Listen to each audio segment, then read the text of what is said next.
Association. So if anybody's got a good lawyer joke, now would be the time for that. They're all right there for you, billing you for hours, even on a Saturday, while they're having cocktails and watching college football. And after this bridge on the right, we'll have a lovely red brick building.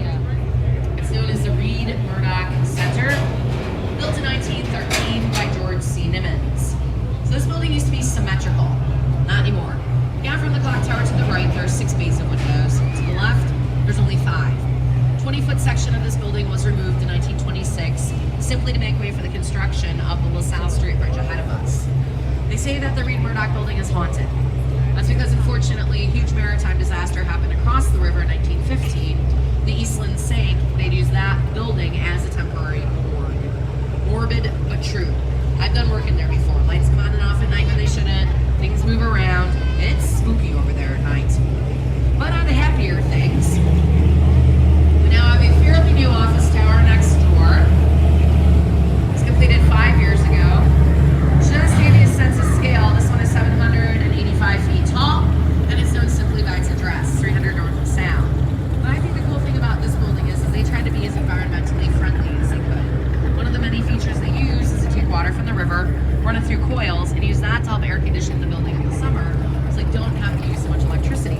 A lot of other buildings along the Chicago River employ that same method of cooling, and because of efforts like that, Chicago now has the 3rd most Energy Star rated buildings in the entire United States. So even though Mayor Daley's not in office anymore, he really did a lot to help Chicago become more green. And that is going to bring us then to the gigantic, if not ginormous, Merchandise Mart. Merchandise Mart is built in 1930 by Graham Anderson Probst and Hoyt to consolidate all of Marshall Field's warehouses. Up until that point, Marshall Field and Company had 13 warehouses just scattered around town and thought, well, this is getting silly. Why don't we build one big building and put everything in there? This is the largest building in the world until they built the Pentagon in Washington, D.C. 4.2 million square feet of floor space, sits on just over an acre of land, so big up until 5 years ago that one building had its own zip code, 60654. The giant heads you might have noticed in the front that face inward toward the building, David Letterman once referred to them as giant Pez dispensers. Obviously they're not, but can you imagine the size of the candy? That's what we like to call the Merchant Prince Hall of Fame. It's busts of famous retailers, people like Filene, Woolworth, Wanamaker, Montgomery Ward, and of course Marshall Field are represented up there. One last thing about the Merchandise Mart. Huge building, there's a lot to say, and I love good gossip. Merchandise Mart was constructed for a cost of $30 million. They had cash flow problems because of the Great Depression, so they sold it to the Kennedys.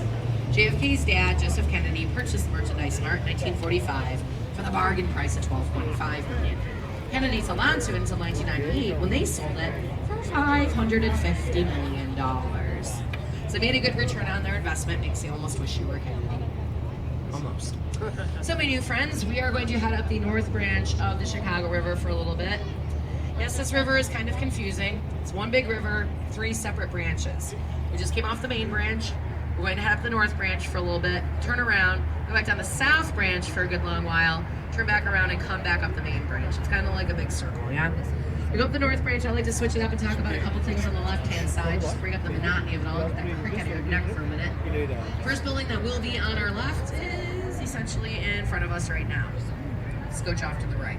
It's a white building, has blue windows and a slight, ever so slight concave curved front. That is the Residences at River Bend, built in 2002 by James DeStefano.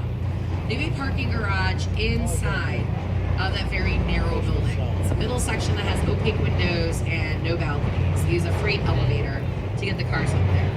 But rather than have a central hallway system with apartments on either side, the hallways are all on the west or the back side. Everybody that lives there gets this really great panoramic view downtown. Funniest thing about this building, when they first opened up, they wanted to advertise. So they bought themselves a huge banner. That banner literally covered the entire front of that parking garage. And in 2-foot tall letters, they spelled it wrong. Oh yeah, it said residences, not residences. Which I know is a tiny mistake, but I always thought it was hilarious because you know they spent a ton of money on a sign that